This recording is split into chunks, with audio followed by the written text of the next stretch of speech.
So how I got into cybersecurity is at that first tech job, probably about 6 months in, we started to build a security team, and this was a hyper growth tech unicorn. So I was the 10th employee, and about 2 years later, there were 800 employees. So it was very fast paced, and because we are going after a lot of major contracts, we hired a cybersecurity team and went after implementing the ISO. And I knew nothing about that. All I knew is that I had to give up my Google admin privileges, which I was not a fan of at the time. And the exposure to that team, which was a really amazing team, was basically the foundational bedrock of my exposure to cybersecurity and also my interest in cybersecurity, because I got to work alongside that team in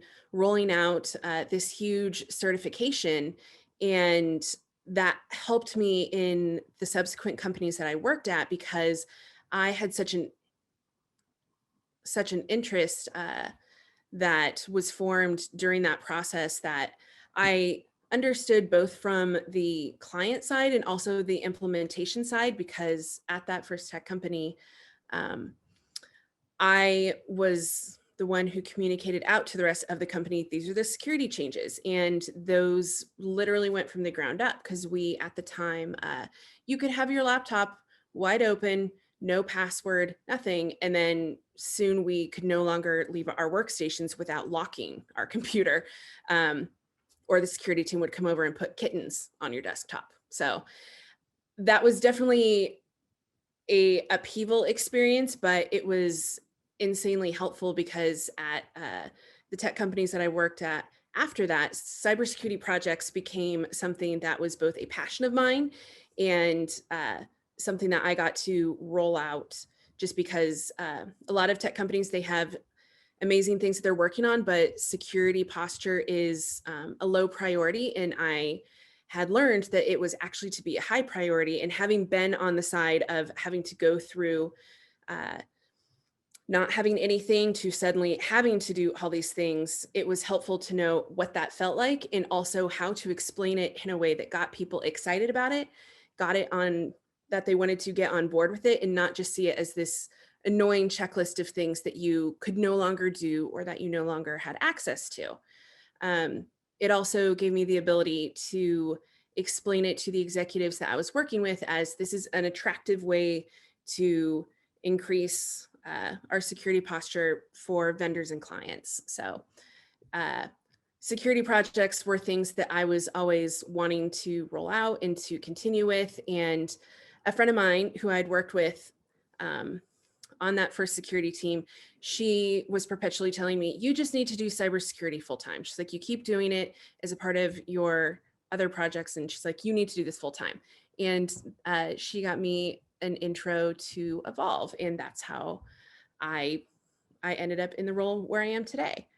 I will say, just because I spent so many years banging my head against a wall in terms of trying to figure out what I wanted to do for my career, and I'm so happy with where I am now and the experiences that I've gotten to have, is it's hard to know how to build your network. And Katie mentioned some of the tactics that she used in order to meet people, figure out what she wanted to do, and how to get into cybersecurity. And I have also had people say, how do I get into your role, or how do I get into a cybersecurity role? And one of the best pieces of advice that someone gave me is they said, go out, get a $500 Starbucks gift card, and start taking people out to coffee.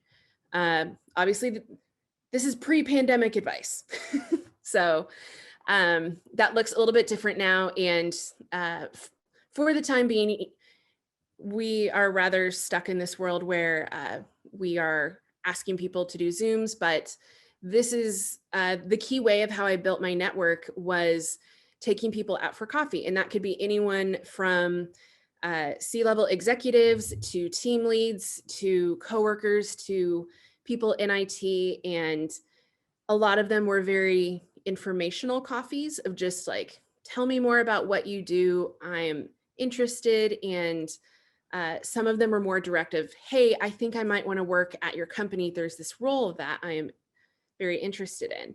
Um, I have probably spent well more than $500 on coffees, but it has definitely been worth it. And no one has ever turned me down. Some of them haven't happened due to sheer logistics, but in my experience, people have always been very eager to help and eager to share their experiences. And one of the best pieces of advice, in addition to getting a gift card and just taking people out for drinks or for coffee, is to ask a person who you are out to coffee with, is there someone else you can introduce me to within your network?